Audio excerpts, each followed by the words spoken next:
Hi, guys. It's going to be a very exciting episode on this one because I have a guest that we invited before, and he's here again to update us on his journey.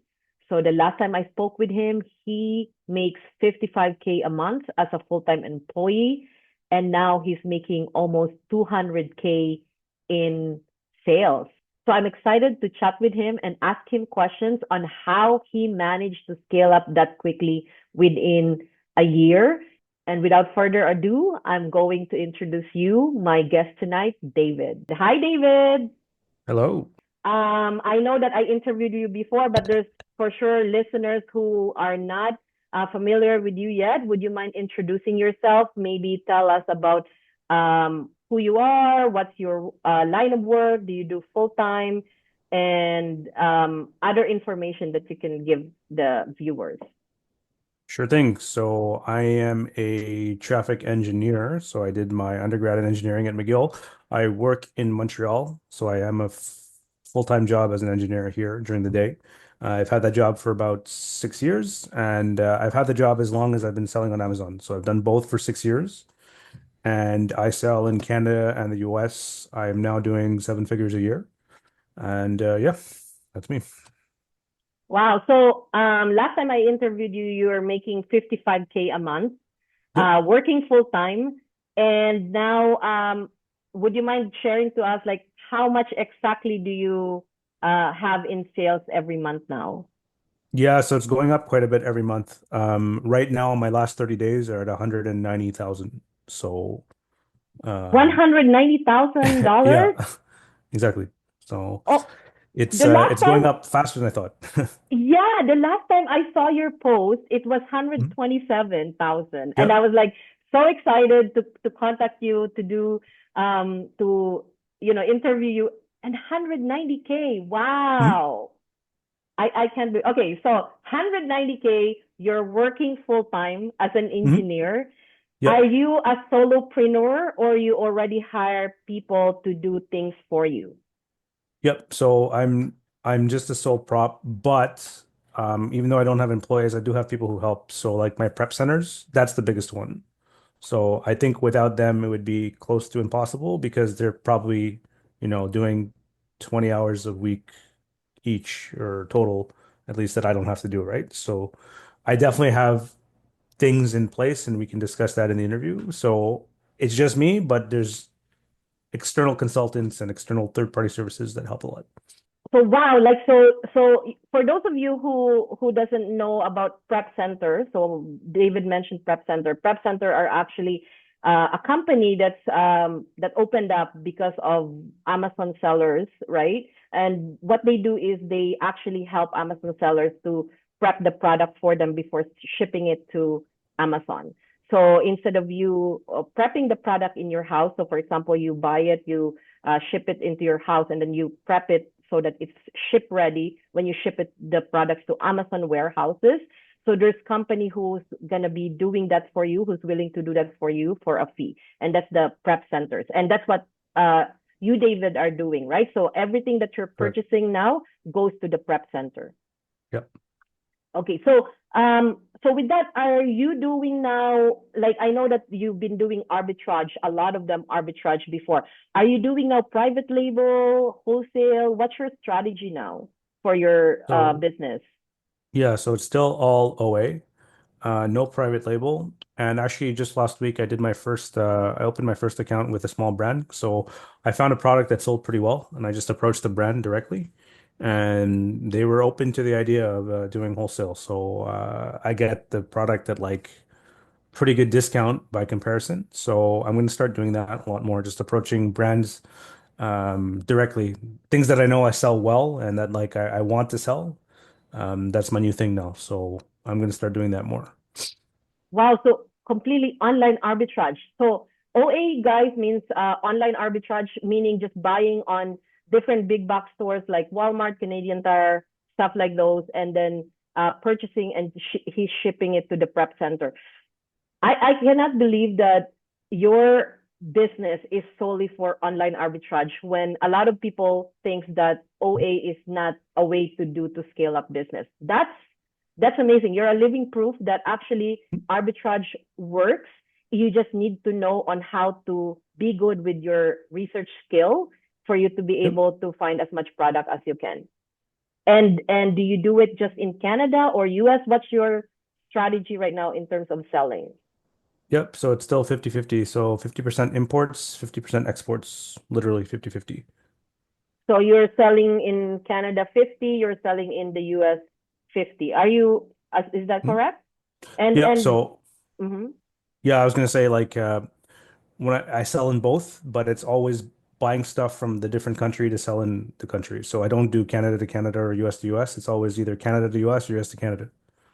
Okay, so you found a niche. So that's Yep. one of the best part of doing Amazon. It's like a lot of people sometimes would say, okay, like it seemed like it's saturated already, but you just need to know the technique, right? Like so for you, you're also doing a niche stuff. Like with me, I'm also doing that. We're at the same style. I'm also doing a lot of arbitrage now, and because I think the opportunity with niche product is that you don't have much competition, right? Because it's harder. It's harder process to be able to do that. Like for example, you need to cross to the border and you need to know Yep. the processes. Yeah.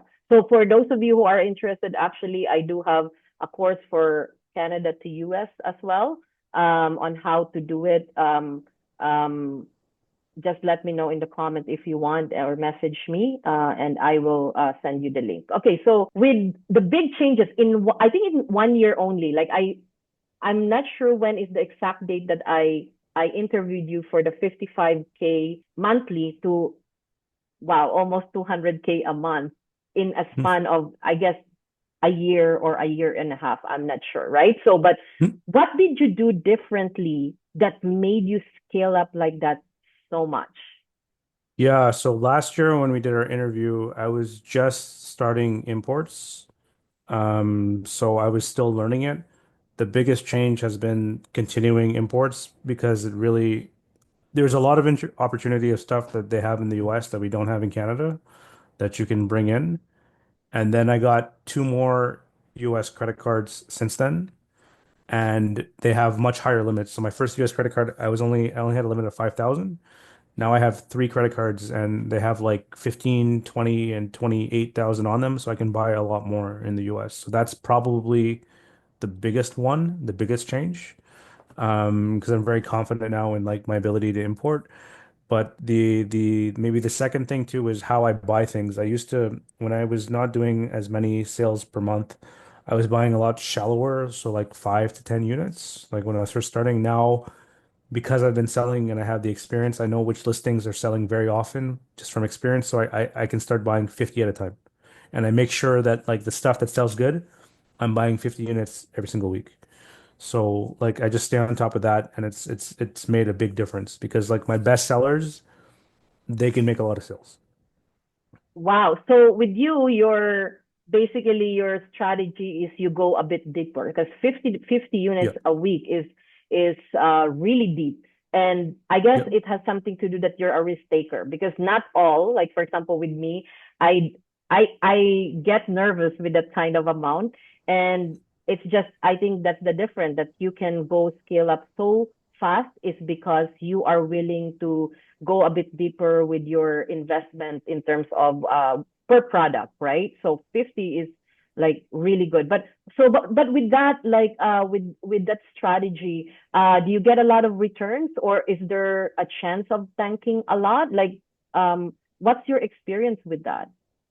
Um, the prices generally on the ones that I want, they vary a bit, but even when like it's in such demand, those ones they're in such demand that it usually doesn't tank because the people who try to tank, they blow out their stock in like 2 days. And I'm the only one left, so the price just goes back up. But even at the low price, I'm making good profit. But when I hit my high price, it's crazy profit. So Yeah. on the ones I'm talking like the ones that sell like crazy, like I have a couple SKUs that sell like I literally cannot buy enough. Like even buying 50 a week is not enough. It's just I can't buy more because the supplier Mm-hmm. doesn't let me buy more than that. If they let me buy 100 a week, I would buy 100 a week. It's just one of those things that the demand is so high, so much higher than supply that Mm-hmm. you can't really make mistakes. and the returns on them on those ones in particular are they're minimal. Um, so it's not that bad. I do get returns. I haven't looked at it for like a little bit, but my returns in Canada, I do have to do a batch coming up soon. Okay, so basically, because you already have a system, then it's kind of easier for you to mitigate this kind of risk, Mhm. right? So wow, that's amazing. So I think at the end of the day, it's really more about um, learning the processes, and then after you are sure of the process, then you can go all in with your money, right? Yeah, I think that's an important point you just said. Before you start scaling, and we're going to talk about that a bit more later too, but before you start doing things extravagantly and trying to get to like big numbers per month, uh, the more you do, the more everything it becomes like polarized, right? So if you're going to sell 10 times as much, it's great. You're going to make 10 times more money. But if you have problems at the smaller level, then you're also going to have 10 times the problems. So if you don't have a good, I guess, knowledge of your business and how everything works, you're also going to scale your problems. So you have to manage that before you start doing bigger things because you don't want to have headaches later. Yeah. So with you with that, because it's basically it's high volume. So do you focus Yeah. now on high volume but less profit, or you're still getting your profit good? Like more or less, how much is your profit or ROI with the investments you're doing for Amazon? Yeah, so I think it's realistic that your profit is 15%, ROI 30. Those Mm-hmm. two, I looked at my dashboard and I'm basically at that. So look, it would be amazing to hit 20% profit on everything, but it's just not going to happen for me. And I don't mind it not happening, especially if the trade-off is you're getting consistent volume, consistent sales, and things that are not being returned at a crazy rate. Like I think it's you have to expect that things are going to be returned at a small percentage and have a way with dealing that. So for now, this is good. At the end of the year, when I do my taxes, I can look back and say like, okay, what adjustments do I want to make? And which ASINs, do I want to change? It's always learning. Like I'm still learning now. I still buy things and I see what happens because I'm trying new things too. And then I just refine. But I'm very happy. Like some of my really good sellers it's really like motivating to know like these ones, man, they actually do hit like 20% profit and they do sell like a lot. So I know that there's possibilities out there. So it's motivating to try to find more products like that. Mm-hmm. Are you willing to share what categories do you focus on, or you're everywhere, like different Yeah, areas? I'm still everywhere. I guess I do like beauty and personal care, grocery, I do tools, I do like toys and games, sports and outdoors. I'm across the board. I say each category has their own, like I said, pros and cons, and we can also talk about that. Like some categories, like there's certain things about certain categories that annoy me. Like for example, toys. Again, still in Canada, they still have those compliance things with the safety and like a choking hazard or something. So that one's a bit of a con in Canada, and groceries lately have been challenging too. Like a lot of times, like I'll get stuff and it expires way sooner than I thought, you know. And then also you also have in Canada, things are actually supposed to be bilingual on the labeling. So I feel like the government is starting to crack down a little bit more on that going forward. So there's like I said, there's cons to it, but there's also pros to it. Like if there's certain like specialty groceries, like no one's selling it. So if you get it, you could be making crazy profit. Yeah, so actually like that's one of the things. It's the categories that you talk about, actually some of them are high risk for me. So for example, health and beauty. There's so many issues with beauty right now in Canada, Mhm. right? Like those kind of things. So it's actually a hit and miss. But at the end of the day, what I would say is like to become a big seller like David, I think you need to be willing to take that risk. So it's not Yep. always win-win-win. There's gonna be something that you need to lose along the way for you to be able to fine tune your business. And that's just part of the business, right? Yep.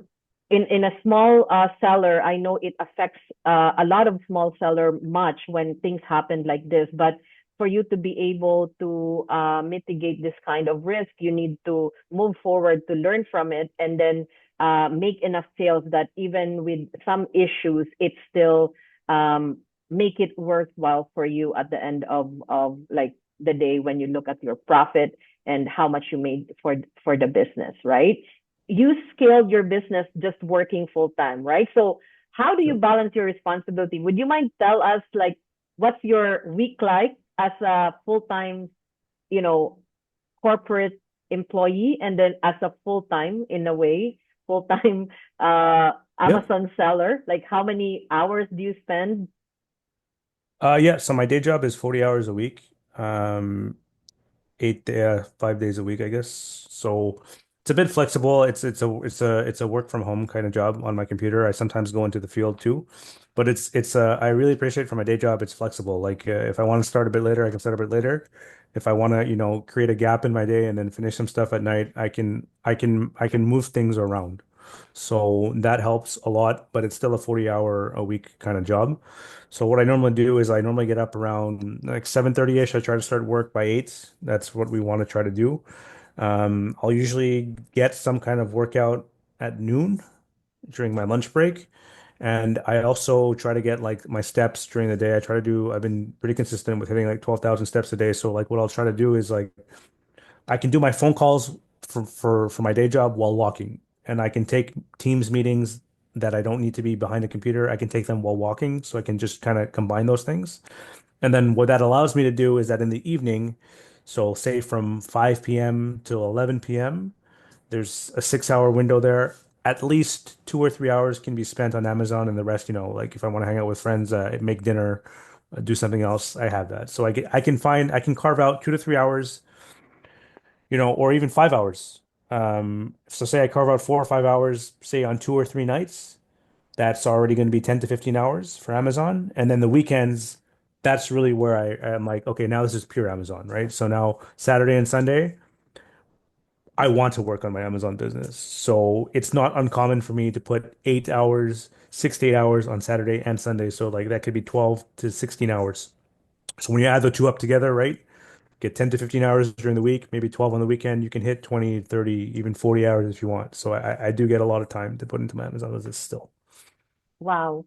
So Yeah. I would say that with the kind of schedule, it's amazing how you can still balance your personal life with your business because Mhm. a lot of people that's their challenge, and I think that's hard to do as well. Like so with me, I have kids, and kids takes a lot of time of For yourself sure. as Yeah. well, right? But for you, like you've been managing to do this like amazing business with almost 200K a month with just working part-time on the business. But I bet that it's because of your ultra focus, ultra, right? Ultra focused on your business when you're doing it, right? So do you Yeah. have any specific strategy that you do like for your day-to-day activities? So for example, like, how many hours do you do your sourcing or Sure. other things you do that makes you really efficient in your day-to-day task for Amazon. Yeah. So Amazon and also my day job, I try to be really like honest and just like a human about it. So I don't try to do 500 things in a day. So I know I have a week which has 7 different days, and I'll identify priorities for each day. Okay. So I know, like, for example, my shipments, the way my prep centers work, they like getting their stuff by Monday morning to ship it out for the week. So I know that Sunday night, maximum Monday night, like maybe I get it for Tuesday, but by Sunday, I know I need to prep all my shipments for the week, right? So Sunday in my calendar, I'm getting my stuff to my prep center. Okay. And then usually they get back to me Wednesday or Thursday. They tell me these are the shipments that are going out. So I know that on Wednesday and Thursday, I'm putting my labels or whatever else needs to be done for them. Or I'm putting everything into like my Excel list so that I have my cost of goods and I know exactly what they sent out that week so that my accounting is done. So I know, for example, Sunday and Thursdays, they're prep center days for me, right? And then, so now, like the other days of the week, it's up to me. I don't try to do everything every day. So I'll try to do like sourcing. I don't need to do sourcing every day, but I need to do it a little bit. So maybe Monday will be, you know what, Monday, I'm going to put a block of time for 3 hours or 2 hours, whatever. And today, I'm going to replan everything for Canada. And then Tuesday, I'm going to replan everything for the US. And then Friday, I'm going to take an hour to do just my repricer. And then, maybe Wednesday nights, I'm gonna go and do sourcing new stuff. So I like divide the different parts of the business into things, but I don't try to do everything at once because the business has certain areas. So the ones that are the most important, I like kind of like try to just do one, two, three things a day, and that's it. I don't try to do like 15 things. Well, that's a very good idea. So with you, do you ship only once a week per like platform? So for example, one time shipment in Canada, one time shipment in the US. Is that how you do it? So I have two prep centers in Canada. So what I do is at the beginning on Sunday, what I do is everything that I ordered in the last week, I do my US, I do my Canada for my Prep Center 1, Canada for Prep Center 2. I make sure everything's uploaded. And then they do whatever they need to do. And then on Wednesday, Thursday, they give me the invoice and I just reconcile everything to see what's missing and what's left. And if there's anything that needs to be like refunded or damaged or missing, tracking number, whatever it is. And they do the rest. So if they want to ship things out, I know one of my prep centers, they like bringing stuff across the border every day. So if they want to do it that way, they do it. The other one drops it off once a week, however they want to do it. Okay, so as long as you're constantly feeding the beast, right? Putting Yes. all the Yes. time, like sourcing consistently so that there's always something that they need to ship every single week, right? Oh yeah, yeah. I'm buying stuff every week. I buy as high as I'm comfortable on my credit card, which is Mm-hmm. a lot. And if it gets too high, I'll dial it back a little bit. But I constantly I make sure to spend like right now, honestly, I try to spend at least 100K a month. So 100K a month. Okay, so yeah. like 25K per week that you need to spend to be able to get that sales. Yeah, and if I'm motivated, Yeah. like some nights, like the other day, I'm like, oh, I feel like sourcing tonight, and I just spent like 13K in an hour. So like it's, So that's how if you feel like easy it is sourcing, for you, right? yeah, yeah, like Isn't if that you find good items and you go deep, it's not it goes fast. Like it's not, and then you get the Aeroplan store is motivating. You get a bonus of points, so it's like, oh, okay, I can make like 20K points doing this. Let's do it. amazing, right? Like so that's one thing that I know like if there's a lot of new sellers who's watching this, they struggle so much with product research. And that's the most I think that's the hurdle for a lot of new sellers Yeah, is like product research. But as you can see, the your experience, how long have you been selling already? so this is year 6 for me. Yeah, See, 6 years, that you will pass through that. I guarantee you guys, because I've also yeah, been yeah. selling for a long time, right? Then product research is nothing anymore. All you need to do is Mm. like learn on how to manage your business properly to make sure that you're making money out of it.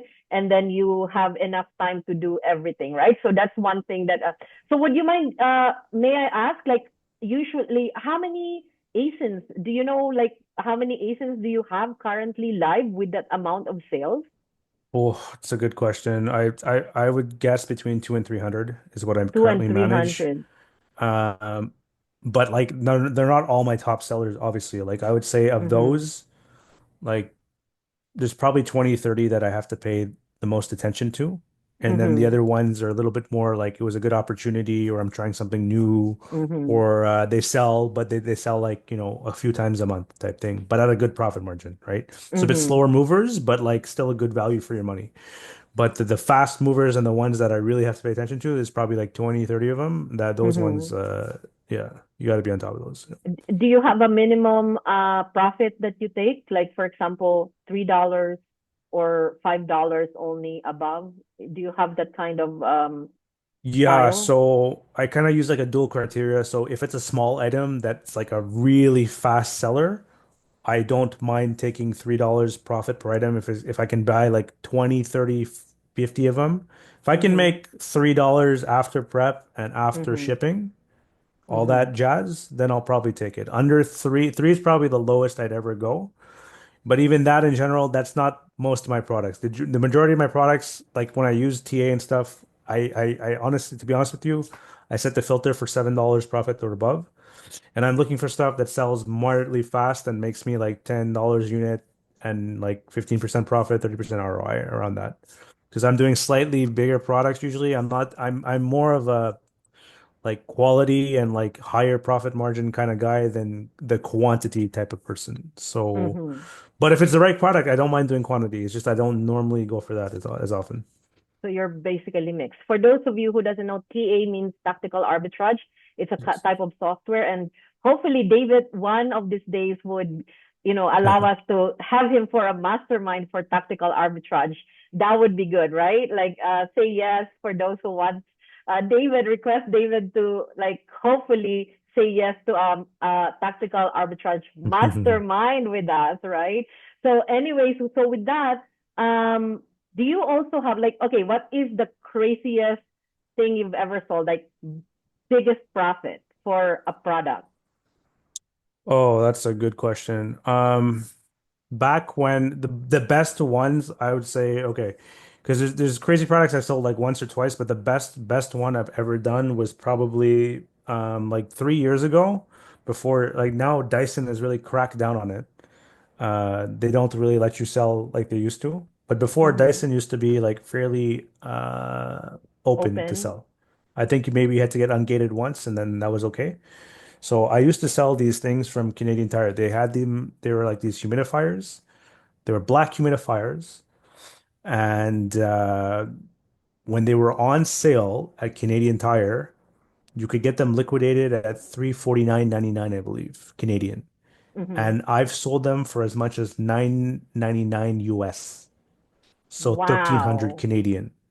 So Wow. what I would do, and Canadian Tire, the benefit is, first of all, you're already making crazy money, but you can use Rakuten, plus you can get the Canadian Tire MasterCard, plus you can stack their bonuses. They have like these 10x, 20x, whatever.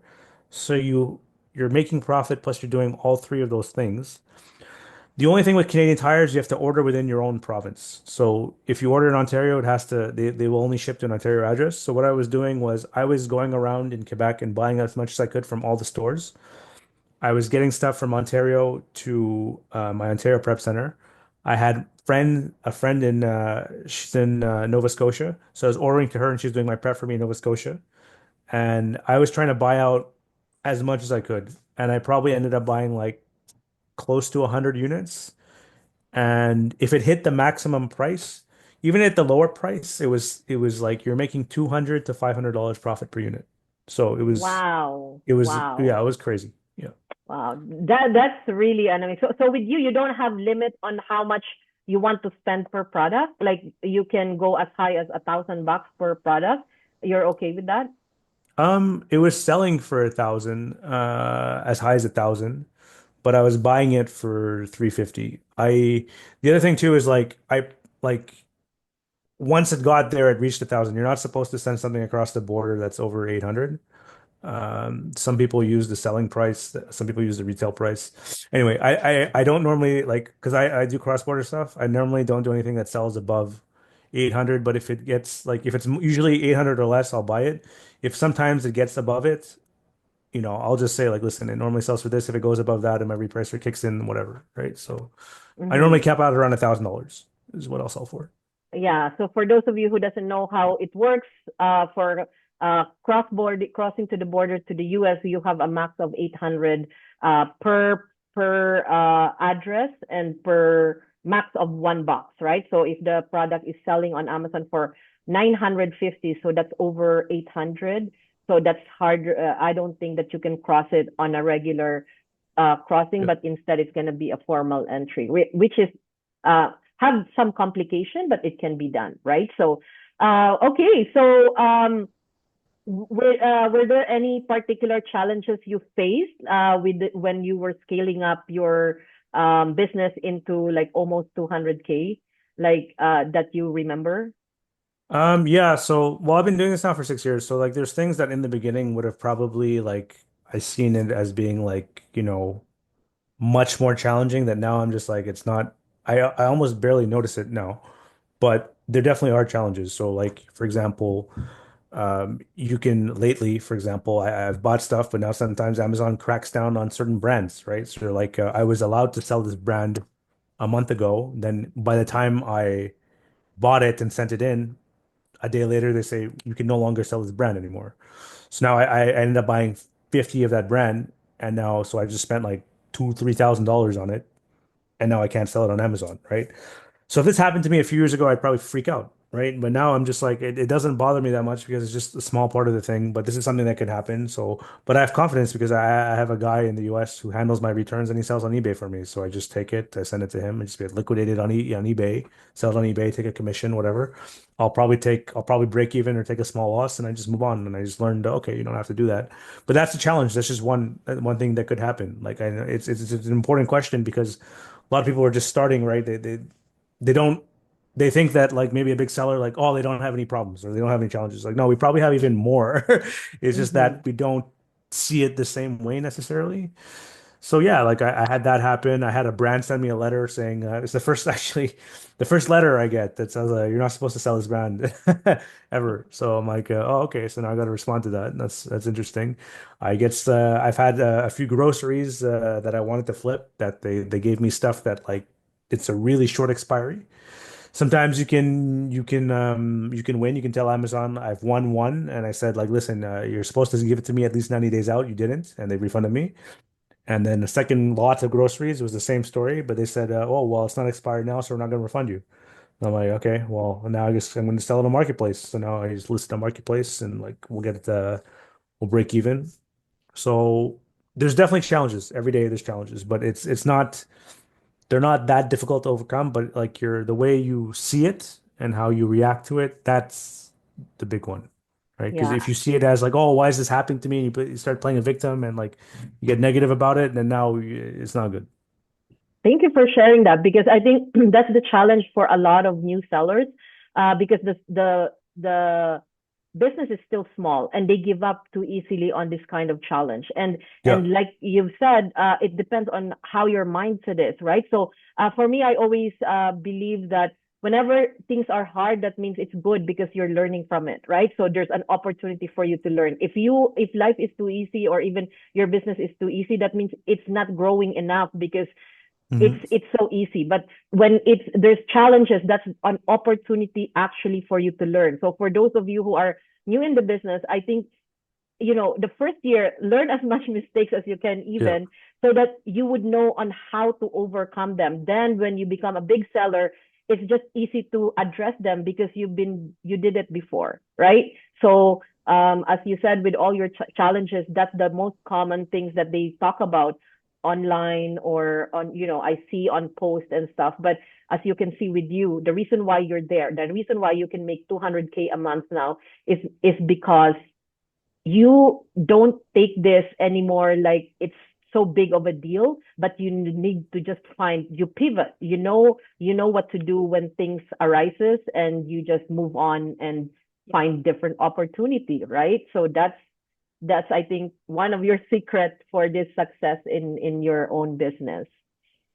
Okay, so can you share any tools that you've been using that's a game changer for you, for your own business? So what are the tools that you've been actually using to be able to run this big business of yours? Yeah. So I'll give you the most important ones. So I still think Keepa is the most important one. I don't think you can run a business without it. It's not even that expensive. It's really that important. So Keepa being the graph itself, but also the Keepa product finder, like both things are really like helpful, as well as the fact that you can set like notifications. So like when something comes back in stock or hits a certain price, you set it and you can put it there for the next 10 years is going to tell you. So once you have like you're tracking like 2,000 products, you're gonna have stuff to buy every week, right? So Keepa is by far the biggest one. Tactical arbitrage is also a good one because you can combine Keepa with tactical arbitrage together and use them together. And it's a pretty powerful combination. So Keepa can extract a lot of products that have potential, and then TA can filter it down. So you can have Keepa say like, find me stuff that Amazon sells that has a rank lower than this, and now I'm going to run it through TA and ask TA which ones of these lists of 5,000 are profitable to sell in the US, right? And then it can shortlist that down to like 50 stuff, and then there you go, you have stuff to buy, right? So when you combine these two skills together, you can find a lot of cool things. So I'd say those two are the top ones. The third one that's important for me that I didn't have when we talked last year, but I got between now and then, was the repricer. I finally got one. It took me a long time to get one, but I finally did. I implemented it in December last year, and it's been very helpful for me because it puts you in the buy box a lot. I think you just have to find the repricer that works for you. The one I have works really well for me. It's AI based. It doesn't tank. It can also reprice up. So that's been very helpful for me as Which well. one is that? So I use Aura. Aura. Yeah, I've heard Yeah. Aura is also good for repricing. And what else are you using? So we did TA, we did Keepa, we did Aura. I think you need to have like some sort of product calculator. It doesn't matter if it's RevSeller, Seller Ramp, Seller Assistant, Mm-hmm. BuyBot Pro, whatever. Any of those, I think they're really important. And then other particular tools, Seller Investigators. I don't know if you want to consider that a tool or not, but it's a resource, I guess. Mm-hmm. Very important. I use them like, especially when you start doing more and more money per month. So nice for them. They just send you a notification. We found money for you. Just send us an invoice, and then they take care of the rest. Like I literally, Mm-hmm. it's like in 2 minutes, and they get me thousands of dollars a year, like literally thousands of dollars a year, and it's like very hands off. So Mm-hmm. that I would say is another tool. Other than that, oh yeah, Acceleralist, I guess. I use that for sending in all my shipments and recording all my costs of goods. So I use that with a tracking spreadsheet from all my accounting and inventory. So those like five tools ish, all very important. There's nothing crazy about them, but like they make my business a lot easier to run. How about seller board? Do you use seller board? I tried it for like a couple months, a couple years ago. I personally never got into it. It looked decent, Mm-hmm. but uh, I just didn't know how to use it. Like I thought like I think it's for managing your inventory, if I'm not Also mistaken. looking at profitability. So how do you manage your profit? Like how do you know if you're making profit? Do you do it manually? Yeah, so my repricer does it already. Like it has a dashboard. It shows you your profit and your ROI. As Okay, long so as you that's as long as where. you import your COGS correctly, it's gonna Mm-hmm. report that. Now, that's just like I'd say it's decently accurate, but it's not the full picture. You have to Mm-hmm. also take into account the cost of the returns and like it depends how you're doing your COGS. Like what I'm actually feeding my repricer is not just my COGS. I'm also feeding in like a margin for like the prep and all that. But it doesn't, the repricer won't, the dashboard, it won't take into account the returns and stuff. So for that, if I actually want to know to the exact dollar how much money I'm actually making, that's where I use the tracking spreadsheet because it takes your sales, takes all the taxes and everything. It takes all your returns. It crunches everything, and then you can also put in your exact amount you paid for prep and everything, and then you actually have your accounting. Like I probably should be doing that more often than I actually do it, but I only really do it a couple times a year for my taxes. But I really like the fact that the repricer just shows you a dashboard really quick and you can see where you're at. Because if the numbers start falling too low, you can be like, okay, I need to adjust. I need to stop selling certain ASINs because they're obviously tanking or breaking even. But if I'm doing well, it's good. Wow. So with you, it's almost like you actually have worksheets to know your profitability. So you don't have anything that's automated, right? So because with seller board, you input the information. So basically your Hmm. cost of goods or whatever, you can actually Yep. customize it when, price change.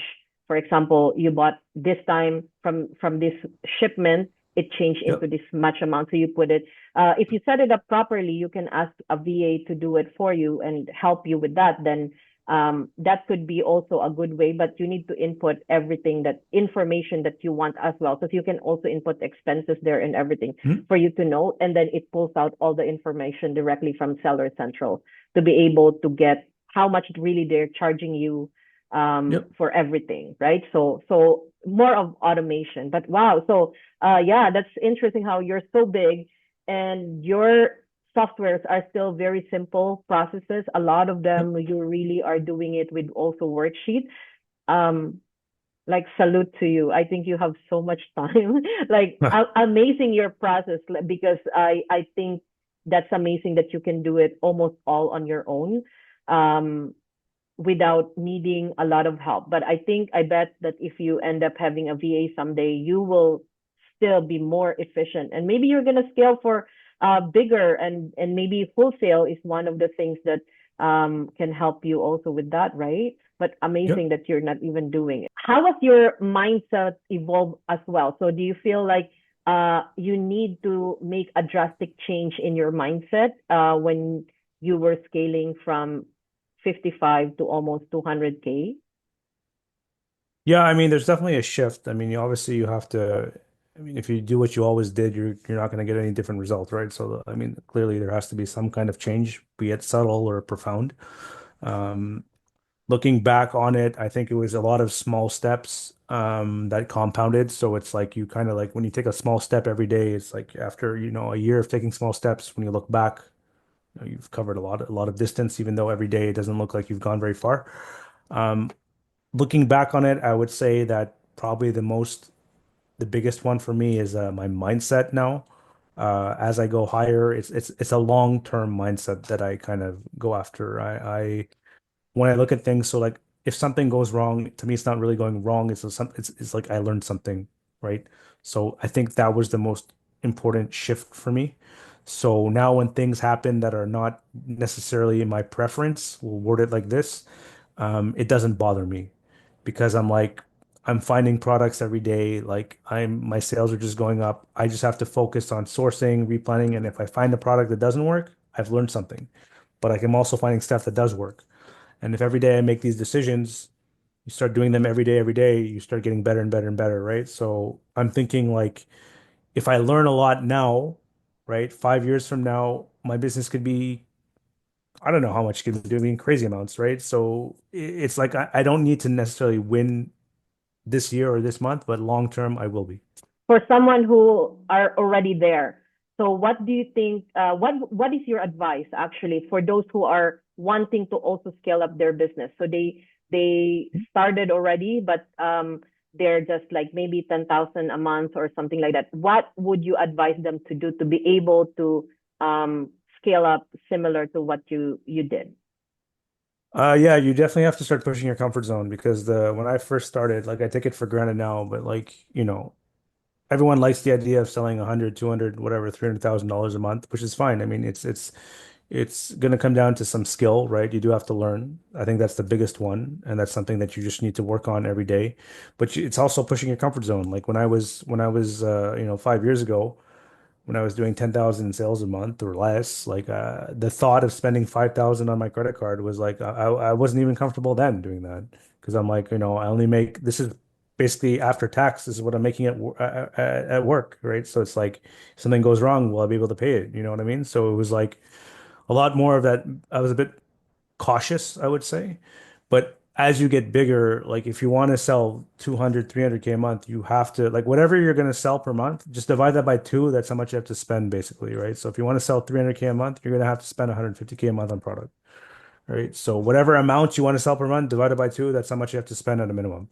So if that idea of spending that much money to you is like crazy, you're not at that mindset yet. So you have to start, and you're not going to get there overnight. You just got to start pushing it a bit. So, if you want to do 10,000 a month, you have to be, you're going to have to spend probably about 5K. So if you're not okay with that, then cut it in half. What are you okay with, right? And start spending that and then start gradually, pushing it forward. As I said now, like I'm doing like 200K a month. So it's normal that my credit card balance is 100K, right? You tell that to somebody, who's just starting, they might have a heart attack. They'll be like, whoa, 100K, like that's crazy, right? But like you have to get used to it. Yeah. So with you, we're talking about money. So with your cash flow, right? So Hmm? how did you end up having a big capital? So I guess it's obvious what you're saying, but I want to reconfirm with you. So did you use part of your savings as well? And how do you handle the cash flows for you to be able to have something that you need to buy every single? Are you taking out some money already in the business and stuff like those? Yeah, so I've been doing this for 6 years. I haven't really taken out any money from the business because my intention is to get it to grow to the maximum as quickly as possible. So I reinvest everything from the business and occasionally sometimes I take some of my own personal money and put it in. I don't have to do that as much anymore. This summer I got a line of credit for like 75K, so I use that to help pay off my credit cards too when I need it. If I need a boost and I really want to go big. So like if I want to have bigger jumps, it's really helpful to have that. I keep my whatever I make for my day job, I keep that for all my personal expenses. And then now the business has gotten to the point where it kind of like, can sustain itself. But it's pretty capital intensive. So like I look and see how much my weekly payouts on Amazon.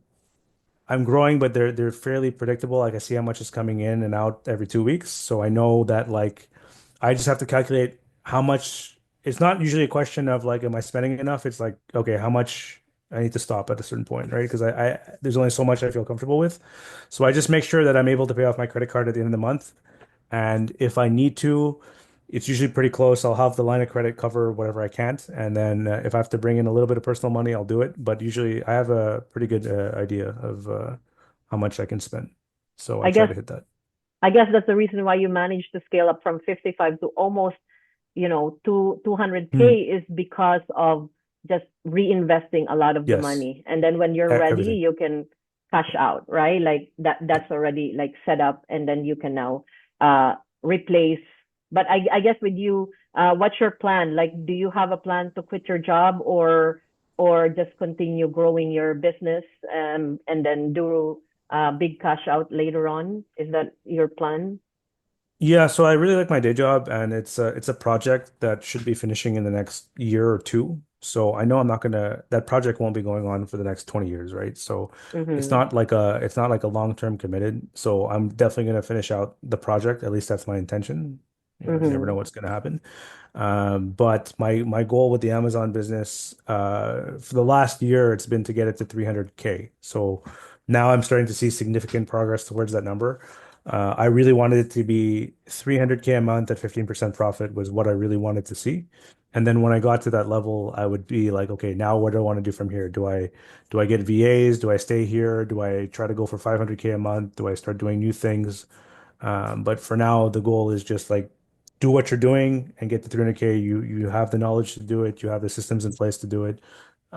You can do it. So that's like my next goal. So I would think that where I'm at now, for sure by the end of next year, I should be able to hit it probably sooner. It just depends on how aggressive I want to be. So we'll see.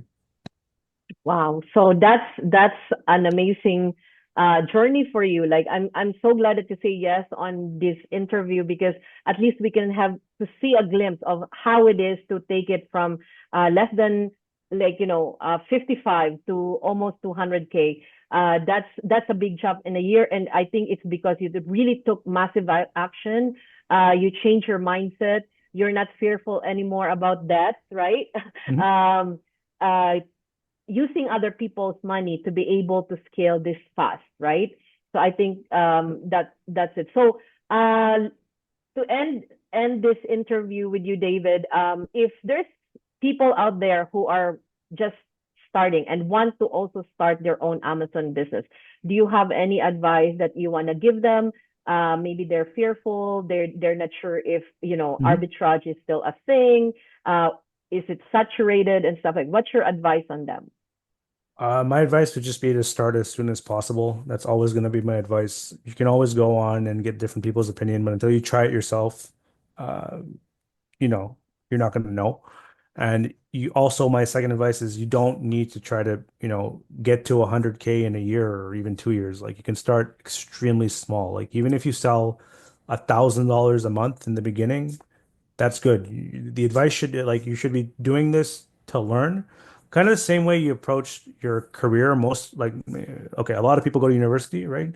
So say you go to university for 4 years, you're paying money to go to university. You're not making anything. You're committing a lot of time to learning. So if you're going to do that for your university, I don't think it's a big ask for the first 6 months to a year that you learn, and you'll still probably make a bit of money too. Like, even if you sell it at like 3,000 a month, you'll probably still make a couple $100, right? So you should put the emphasis on learning the process and starting extremely small. Like my first year on Amazon, it was just doing books and DVDs. That was it. Like use books, use DVDs, just flipping that. And it was just getting familiar with the process. I didn't put any like expectations. I didn't put any emphasis on trying to make money. I didn't try to like beat somebody else's sales. I was just doing it to learn for myself. And then, I built on that. So you have to try it and see if you like it because it's not going to be for everybody, but most people should at least try it, especially if they're curious about it, because you might like it a lot. And the benefits, we didn't really talk about it, but like, like now, like traveling, the credit card points, It's crazy. Like, I mean, like you can go anywhere you want in the world anytime, basically for free. Like, you have points with the airlines, you get points with hotels, everything is like compensated, right? So that in itself is motivating enough to take action. Thank you so much. I guess that's one of your benefits now, right? Without taking money, you're taking a lot of vacations for free because Yeah. of the points on Amazon, right? So, wow, thank you so much, David, for this. I hope you guys learned something from David, get inspired, and take action as well. So, if David can do it, if I can do it, so can you, right? Like everybody can do it. You just need to believe in yourself and you need to take action. That's the most important thing.